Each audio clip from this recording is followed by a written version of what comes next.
Hi folks, and welcome to part 4 of Movie Hooker's most disturbing movies ever made.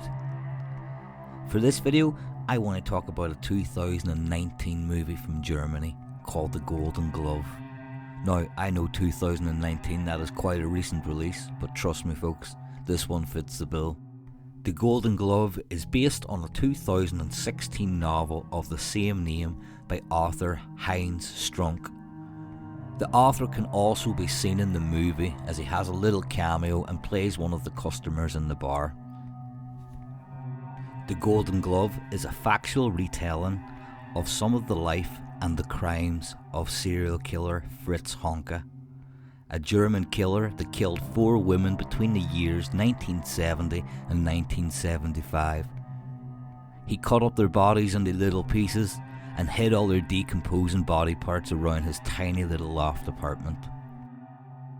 This is not an easy watch.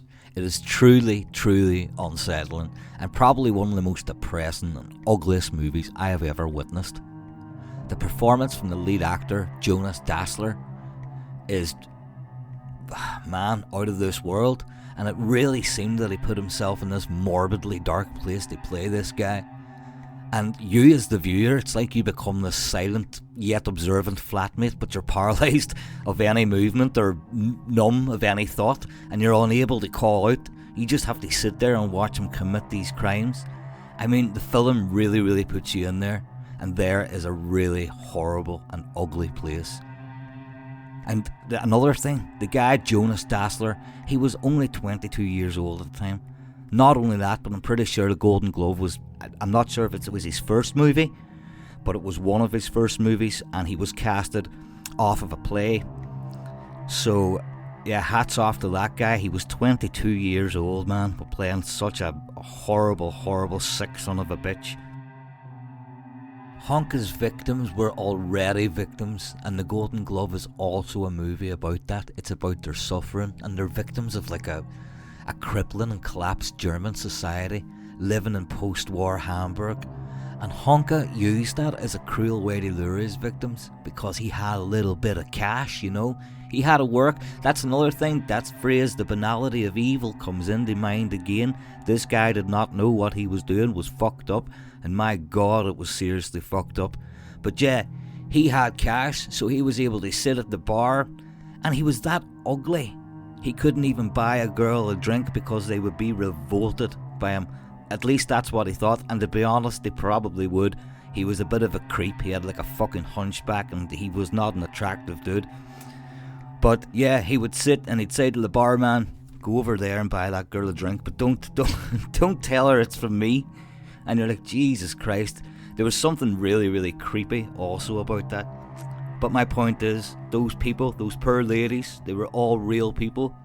Those people that he lured in, all he had to do was buy them a drink, and they wanted more drink, and he ended up killing them. Not because he wanted to kill them, but because he got really angry and frustrated because he couldn't perform when it came down to fucking having sex or whatever. And that's when he got violent. He strangled them, and after he strangled them, he cut their bodies into little pieces and then hid them around his tiny loft apartment and thought he could mask the smell with a load of magic trees.